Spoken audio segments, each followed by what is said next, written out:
சொல்லுமா, நான் பாத்துக்கிறேன்.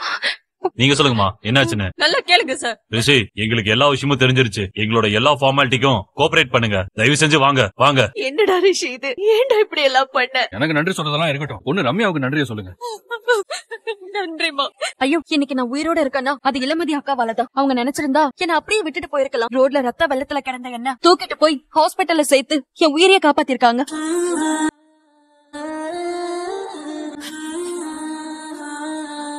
அவங்களுக்கு நான் இதை பண்ணதுல எனக்கு ரொம்ப சந்தோஷம். அவங்களுக்கு தான் நான் காலம் பூராவும் நன்றி சொல்லணும். அம்மா சொல்லுங்கம்மா. என்ன ரஞ்சிதம், இளமதி கல்யாணம் நல்லபடியா நடந்து முடிஞ்சிருச்சா? ரிஷி அவ கழுத்துல தாலி கட்டிட்டானா? அம்மா இல்லங்கம்மா, இந்த கல்யாணம் நின்னு போச்சுங்கம்மா. என்னது, கல்யாணம் நின்னு போச்சா? எப்படி? அது பரமா வந்து என்னென்னமோ பிரச்சனை பண்ணி ரிஷிய வந்து போலீஸ் அரெஸ்ட் பண்ணிடுச்சுமா. ஏய், என்ன உளறிட்டு இருக்க? ஆமாமா, ரிஷிய போலீஸ் அரெஸ்ட் பண்ணி கூட்டிட்டு போயிட்டாங்க. பரம எப்படி அங்க வந்து? அவன் இங்க தானே இருக்கான். இங்க பாரு, நீ ஏதாவது போய் சொல்லிட்டு இருக்கியா? ஐயோ அம்மா, பரமா இங்கதாமா இருக்கான். ஒரு நிமிஷம் வெளியே போய் பாருங்களேன். இங்க தானே இருந்தான். பரமா